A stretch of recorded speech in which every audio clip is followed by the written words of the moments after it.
लक्षवेधी क्रमांक 6 वितरित केल्याप्रमाणे अध्यक्ष महोदय, अत्यंत महत्त्वाचा आणि संवेदनशील हा विषय। अध्यक्ष महोदय, आपल्याला माहिती आहे की दुर्दैवाने या 75 वर्षामध्ये महाराष्ट्रामध्ये जो मागासलेले जे काही जिल्हे, त्या जिल्ह्यामध्ये नंदुरबार आणि धुळ्याचं नाव येतं। अध्यक्ष महोदय, मानव विकास निर्देशांकामध्ये सुद्धा मागून आमचा नंबर लागत असतो। अध्यक्ष महोदय, दरवर्षी दुष्काळ आहे तिथे आणि वर्षानुवर्ष पिढ्याने पिढ्या आम्ही दुष्काळाला सामोरे जातोय। अध्यक्ष महोदय, या वर्षी सुद्धा तीच परिस्थिती। अध्यक्ष महोदय, नंदुरबार तालुका आणि शिंदखेडा तालुका कायम आम्ही दुष्काळाशी संघर्ष करत राहिलो। अध्यक्ष महोदय, 25 वर्षापूर्वी जेव्हा तापी विकास महामंडळ झालं त्यावेळेस तापीमधनं पाणी हे बुराईमध्ये टाकून तो जो दुष्काळग्रस्त भाग आहे तो जिवंत करण्यासंदर्भातला विचार त्या काळामध्ये झाला। अध्यक्ष महोदय, 2 पिढ्या गेल्या। अध्यक्ष महोदय, अद्यापही तो प्रकल्प पूर्ण झाला नाही। अध्यक्ष महोदय, जो 100 कोटीचा प्रकल्प होता तो आता 600-700 कोटी पर्यंत पोहोचलाय आणि अध्यक्ष महोदय 5-6 वर्षापासून काम बंद आहे। अध्यक्ष महोदय, आम्ही अत्यंत अडचणीमध्ये। अध्यक्ष महोदय, माझी आपल्या माध्यमातून महाराष्ट्राचे उपमुख्यमंत्री आणि धडाडीचे नेते अध्यक्ष महोदय, माझी विनंती आहे की हा अत्यंत महत्त्वाचा प्रश्न आहे। अध्यक्ष महोदय, याच्यामध्ये उत्तर जो आहे इतका गोड गोड आहे, इकडून पाणी तिकडून पाणी हे ते। अध्यक्ष महोदय, साधा विषय। अध्यक्ष महोदय, हा जो तापी बुराई योजना आहे ती 25-30% पूर्ण झाली। अध्यक्ष महोदय, तिचं सुधारित प्रशासकीय मान्यता याच्यासाठी किती वेळ, किती विलंब, किती चर्चा चालली। अध्यक्ष महोदय, माझा प्रश्न असा आहे अध्यक्ष महोदय, ही सुप्रमा देऊन काम कधी चालू होणार आणि त्याला निधी देऊन कधी पूर्ण करणार? नंबर 1 विषय। अध्यक्ष महोदय, हा जो आहे पहिला हा विषय महत्वाचा आहे की याची सगळी प्रक्रिया चालू करून कधी हा प्रकल्प पूर्ण होणार? अध्यक्ष महोदय, माननीय अध्यक्ष महोदय, सन्माननीय जयकुमार रावलजींनी प्रकाशा बुराई उपसा सिंचन जलसिंचन योजनेच्या संदर्भातला जो प्रश्न मांडलाय तो खरोखर अत्यंत महत्वाचा आहे।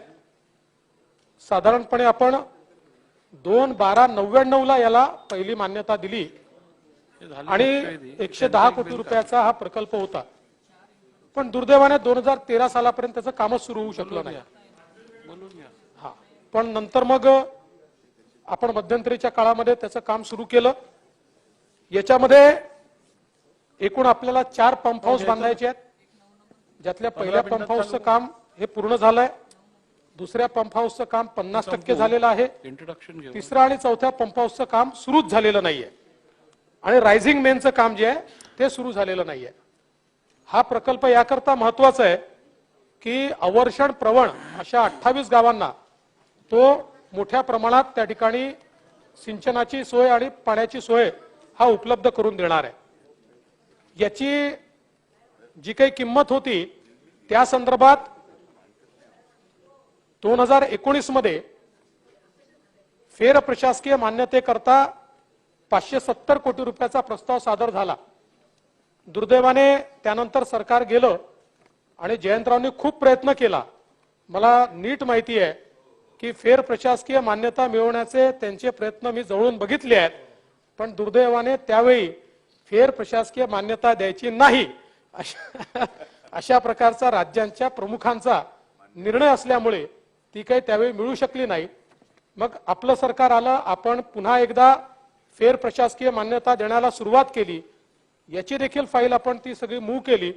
दुर्दैवाने MWRR ने त्याच्यावर एक ऑब्जेक्शन घेतलं की पाणी उपलब्धता प्रमाणपत्र तुम्ही दिलेलं नाही, कारण याच्यामध्ये आपण जे पाणी दाखवलं होतं ते सारंगखेडा बराजमधनं 1.6 TMC पाणी हे आपण या योजनेकरता घेत होतो। आता त्यातनं आपण मार्ग काढलेला आहे आणि आता सारंगखेड्याच्या कमांड एरियाच्या बाहेर जे पाणी उपलब्ध आहे त्यातनं 1.6 TMC पाणी आपण घेतोय।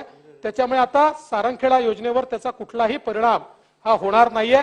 ते MWRR ला देखील आता पटलेलं आहे आणि म्हणून आता 2022-23च्या दर सूचीवर आधारित 850 कोटी रुपयाची फेर प्रशासकीय मान्यता याची प्रोसेस आम्ही सुरू केली आहे। मी आपल्याला आश्वस्त करतो, 1 महिन्यामध्ये आम्ही ही फेर प्रशासकीय मान्यता देऊन प्रकाशा बुराई हा प्रकल्पची जे आता उर्वरित कामांचे टेंडर्स आम्ही त्या ठिकाणी काढू आणि या कामाला आम्ही पूर्णपणे गती देऊ. बोला राहुल साहेब बोला. मान्य उपमुख्यमंत्री महोदय, हे कायम महाराष्ट्रासाठी सकारात्मक असतात. विशेषतः खानदेशा संदर्भात त्यांनी कायम संवेदनशीलपणे आमचे प्रश्न सोडवलेत. त्यांचं मी मनापासून आभार मानतो, अभिनंदन करतो. अध्यक्ष महोदय, माझी विनंती एवढीच आहे की तापी बुराई असेल, सुलवाडे जामफळ असेल, हे आमच्यासाठी फार महत्वाचे प्रकल्प आहेत. अध्यक्ष महोदय, या संदर्भात माननीय मंत्री महोदय या अधिवेशनाच्या अगोदर एक बैठक घेऊ शकतील का, जेणेकरून हे जे जटिल प्रश्न आहेत हे सुटू शकतील. आणि मग विनंती आहे की एक बैठक त्यांनी या संदर्भात लावावी. अधिवेशनात कदाचित जमणार नाही, कारण आता कार्यक्रम आपला अधिवेशनाचा खूप म्हणजे दिवसभराचा कार्यक्रम असतो. जमलं तर घेऊ अधिवेशनात, नाही तर अधिवेशन झाल्यावर आपण मुंबईला 15 दिवसात बैठक लावू.